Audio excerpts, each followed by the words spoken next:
Boys, there's a big storm outside today.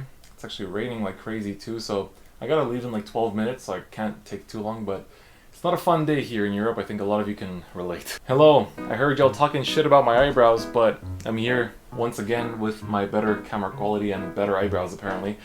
Hello, today I'm doing a video on something I've wanted to talk about since I think November-ish, basically since the last BCS that I entered, and it's basically a feeling that I've been kind of, sitting with for some time now, simply, thinking about it and kind of thinking about how I should approach things in the future.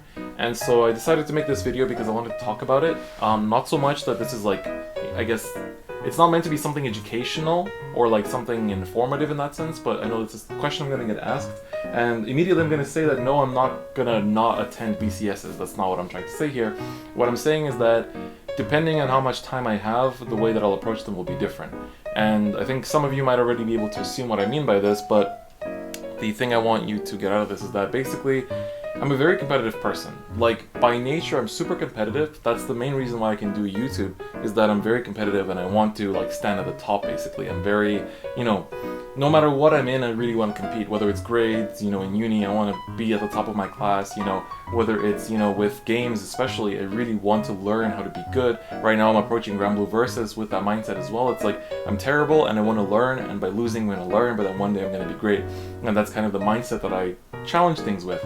And then somehow with Vanguard, it's like, because as a content creator, a lot of my time that I spend on this game goes into making videos and looking at things that I can talk about for videos and preparing the videos and editing and all this stuff, I don't really have much time left to actually play. Like, to actually play test properly. Like, I have time to play with the deck once or twice to understand what it's doing, or the time to watch the deck being played from gameplay videos or from tournament videos, but I don't have the time to sit down for hours on end every day to test matchups and learn more about decks and things like that, and like go really in depth to become better. Like, you could ask, oh, then why are you playing Granblue Versus right now? And the way I can answer that is just that I guess I feel motivation to make time, whereas for Vanguard, I really spend so much time on the video part that I just kind of want to do something else. I just kind of want to do, like, watch some videos, watch some anime, like play a game or something like that that isn't Vanguard. And so that's kind of how my emotions sort themselves out with that in mind. But the thing is that I used to, before I did YouTube, I used to be really competitive, and basically all my tops in Vanguard were back when I didn't do YouTube, when I actually, like, all the time I spent playing the game was for the sake of getting better and playing to be better.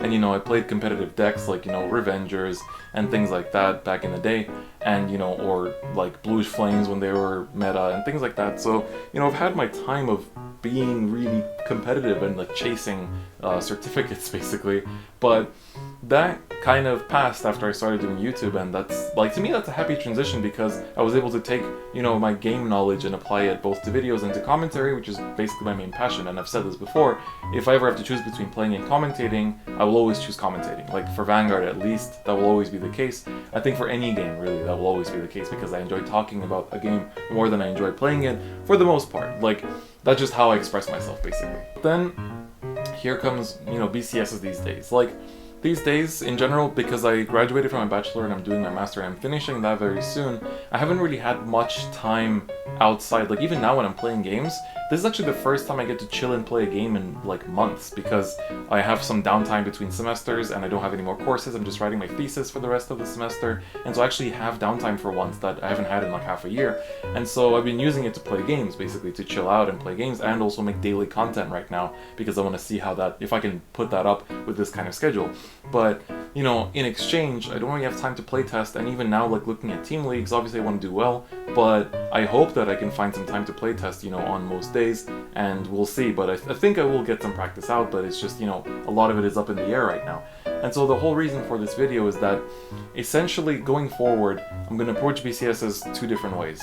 If I have time to play test, because the thing is, Team League is different. Team League, even if I don't prepare as much, it's kind of, I'm going in there for the fun with the team, hanging out with the boys and things like that. So I don't have the same serious mood when going into Team League for the most part. But then with BCS, it's very much like you're playing for yourself, and then I get competitive. I act in a particular way, like, not necessarily like, raging toxic, but like, I get competitive, I get tilted easily, and like, if something bad happens, and then like, I might not react as pleasantly. Like, I remember I lost one round of premium in London, and I felt like I was unprofessional. Not that I like raged or something, but I just kind of like took my cards and packed up and thanked my opponent for the match and left, which really I should have been a bit more happy about. Like, you know, I should have been a bit more casual about that, not just pack up and go. You know, I felt bad that I just like packed up my cards and said, oh, don't worry, it's fine, and left. You know, thanked him for the game and left. Like, I don't know, I feel bad about that in retrospect, and the fact that the reason why that happened is mainly because I didn't playtest enough. I played a deck I didn't playtest much, and then I just felt shit because I basically just lost a bunch of rounds that I could have won if I had playtested, and it, like, the whole day, all I could think about was, if only I playtested, if only I put time in, and like, that's the feeling I hate the most. Like, going into a tournament, even if I don't playtest, I still have this slight feeling within me is like, oh, I'm still a good player, I can have a chance, you know, but I really don't. If I don't playtest, I don't. And so the thing is that basically how I'm going to approach BCSes now is, if I have time to playtest, if I can find some time and motivation, most importantly motivation, to actually put in time and playtest and learn matchups, etc., then I'll play seriously. I'm going to control, you know, to make sure I'm not like a salty loser if something does happen, but I'm basically going to make sure that everything goes the way I want it to go in that sense, in terms of, you know, not getting tilted and making sure that I don't feel this way of like, if only I playtested more. I want to feel that I playtested enough and that I'm going in with enough preparation to not feel bad at the end. And so, but then if I don't, which might just happen for the next BCS season, I want to approach it in a way that maybe some events I won't even play. I still want to go to events because that's where I hang out with a lot of friends that I only see at those events, and I want to still go there and meet people and do these kind of things, but I think I want to approach it more with a creator perspective and basically make videos out of it, interview people, try to make narratives. Like, one of the things I want to do this year is tell the story of at least one player, you know, like follow them, you know, and kind of tell the story of where they've been in this game, where they are, how they're like competing, preparing, etc.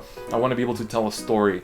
And so maybe some regionals, what I might do is just like not necessarily attend, but, you know, ask a certain player and be like, hey, can I tag along for the day, kind of document your progress and just like do something like that. Or one of my favorite videos that I did actually was, there was once a BCS in the Netherlands where I filmed, and I was still playing that day, and I didn't do well or anything, but I basically managed to find time to film and like take a bunch of nice shots, and like, I'll leave a link in the description if you want to watch it because I still really like that video. And it's like, it's shorter, but it's like nice coverage. I like did like small interviews asking people questions, like random stuff like what's your favorite part of the game or whatever like that. I want to do that again.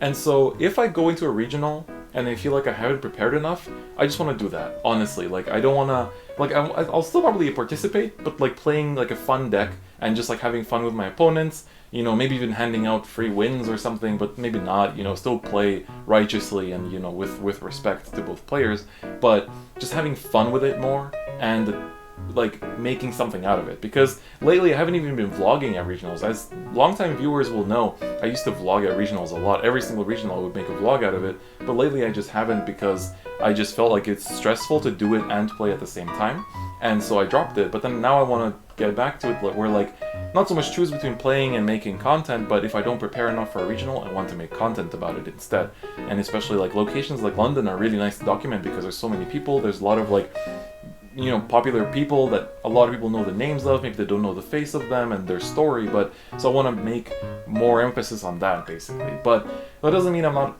attending. That's the most important point. So that's like the main point I wanted to get across in this video. And before I forget, I also want to thank the channel members. We have 2 new ones. Thank you so much to SlyFox34 Games, as well as 50 Cards. 50 Cards is actually the currently #1 ranked player in Vanguard 0. He's American and, you know, basically tearing it up in 0, so you should check out his live streams if you want to see how he approaches it. But yeah, so thank you so much for your channel membership. If you want to become a channel member, there's a join button next to the subscribe button down there if you want to do that. But once again, it's completely not mandatory. My content is free for you guys. But yeah, I'm not ending it off just yet, but that's kind of the main thing I wanted to talk about. I don't know if anybody else kind of goes through this. I know a lot of us have the feeling of, oh, I didn't playtest enough, I didn't do well enough, I feel shit. But I just don't want that to cloud my enjoyment of an experience at regionals, because really, there aren't that many regionals, and who knows how many more in Europe I'll be able to even attend, and I really want to not have these negative memories out of it. I want to have good memories, you know, good times with my friends. If I don't win, I want to be able to always support them, and I still did, even at London, but I just want to have a better mindset about it. I don't want to feel guilty that I didn't playtest more. I don't want to force myself to play meta decks if I don't want to. Like, if I'm going to approach a regional, I want to approach it with 100%, you know, emotionally and physically, like preparing for it enough and making sure that I'm ready, basically. And so I think some people just kind of also ask me these questions, like, you know, I seemed a bit off maybe at London and things like that, and then, you know, some people were surprised I was playing like Plants, for example, at London for premium, and, you know, just those kind of things. But I really want to be able to enjoy regionals the way I used to, and I feel like it was especially in 2019 where I had a really busy year and I didn't manage to find time to properly prepare, and therefore, like, I want to prepare enough if I want to play competitive, but if I don't prepare, then I want to still have fun. I keep saying the same thing, but I'll say it as many times as I have to not only convince you guys, but also myself that I shouldn't take things too harshly if things don't go the way I want them to. So yeah, on that note, I gotta bounce and get out of here, but thank you so much for watching. Thank you for your attention. This is you know, not the usual kind of video where I cover a certain topic, but more just like about myself, about how I'll be approaching BCSes for the forthcoming future. Maybe it'll change for next year. I'll see, you know, maybe I'll go super competitive again at some point, but I don't really see that happening with my schedule getting busier and busier, so yeah. But anyway, thank you so much for watching, and thank you for your channel memberships and everything. Check out the stuff in the description as usual, and I'll see you guys next time. Bye bye.